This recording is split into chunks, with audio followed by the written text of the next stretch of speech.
Today we're in the green pastures of Vancouver's historic Mountain View Cemetery. A beautiful place to visit in September. The amazing trees here become very colorful when the days start to get shorter. Incredible autumnal foliage. I wonder what it's like here in the springtime.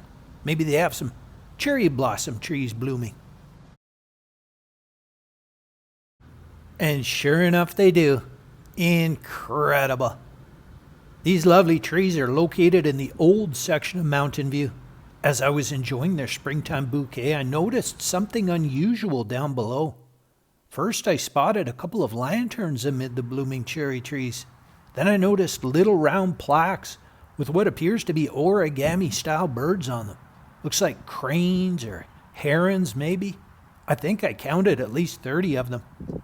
The groundskeeper here told me that the Japanese cherry trees, lanterns, and origami cranes are a tribute to some brave Japanese Canadians who were interred in unmarked graves here. But to get the full story, he suggested I drive to Rogers Pass, where they were killed in a horrific tragedy. That would be interesting, but driving 600 kilometers northeast to the Selkirk Mountains just for this little vlog, well, that would be crazy. Let's go. All right, we got her up to a pretty good clip here on the magnificent Coquihalla Highway. While we're driving, I can tell you that March 4th, 1910 was the 9th day of a tremendous storm here in the Pacific Northwest. 2 meters of snow had fallen at Rogers Pass. In the late afternoon, an avalanche came down from Mount Cheops. It buried the railway tracks, and people couldn't get through. So a group of brave men was dispatched from Revelstoke, and those strong lads worked hard to dig a trough down to the buried tracks. It was near midnight when a second avalanche hit. It came from the opposite side of the valley.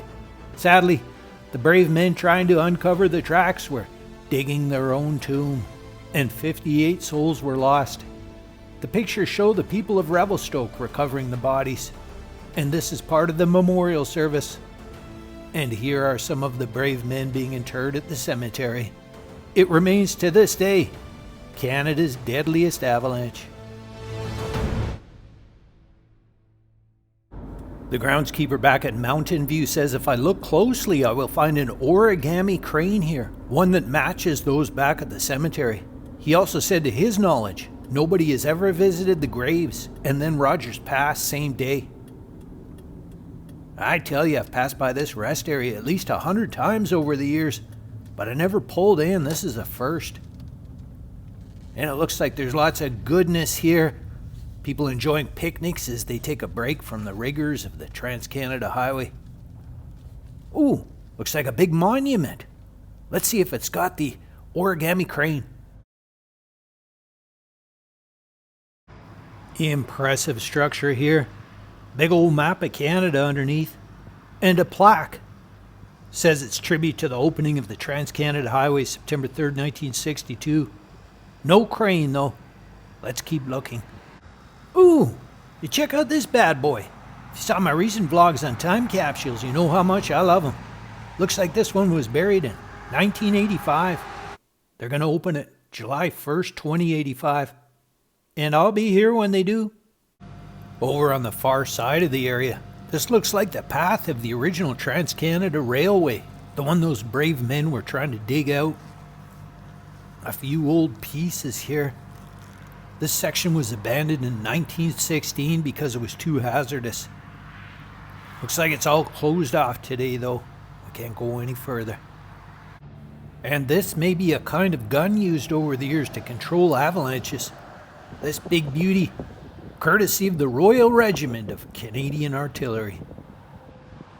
Ooh, and they got a plaque here with the names of the mountains nearby.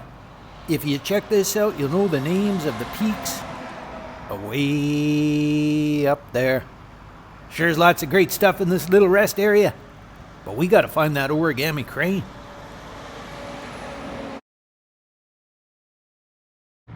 All right, real nice sign here welcoming us to the summit of Rogers Pass in Glacier Park. Ooh, Stellar's Jay on the post. How you doing, buddy? Looking for a peanut or some such? Sorry, man, I got nothing. I'm doing a vlog on the Avalanche. I'm looking for an origami crane. You know which way I should go? This way? Okay. Thank you, my feathered friend. All right, that good little Stellar's J seemed to indicate that we'd be onto something if we headed this way. Ooh, looks like we got a sign here. Let's check it out. The sign said this little memory garden is in honor of all those who have toiled and sacrificed to keep Rogers Pass open for safe travel. It says the mood of the garden is one of reflection and respect. The ground is covered in gravel, which represents the snow of Rogers Pass, and visitors are invited to rake the gravel as a symbolic reflection of the snowpack's changing mood. And there's a big brass bell in the garden from a 1907 steam engine. 6 sheets of steel here arranged like Japanese screens. They create an internal triangle that represents the 1910 Avalanche. And here are the 58 victims' names, aged 19 to 48. All of them had families who mourned their loss, many with European backgrounds. An Irish mother wrote to the railway boss, said her heart was broke since her dear son was cut away in the bud of manhood. Some designs in the steel create shadows in the gravel, leaves, a surveyor, avalanche control gun. And there it is. Incredible. The origami crane the groundskeeper told me about. All the way from Mountain View to Rogers Pass in one shot. We may be the first ones to do it, ladies and gentlemen.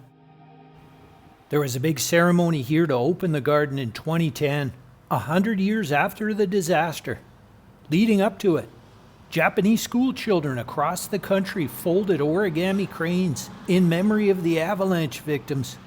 According to Japanese custom, if you fold over 1,000 cranes, you create a senbazuru, and your wish will come true. Those sweet little children folded over 15,000 cranes.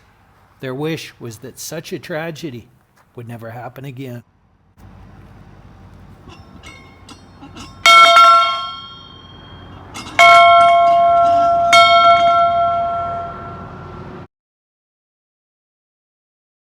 The beautiful people of Revelstoke will never forget the brave men lost that day.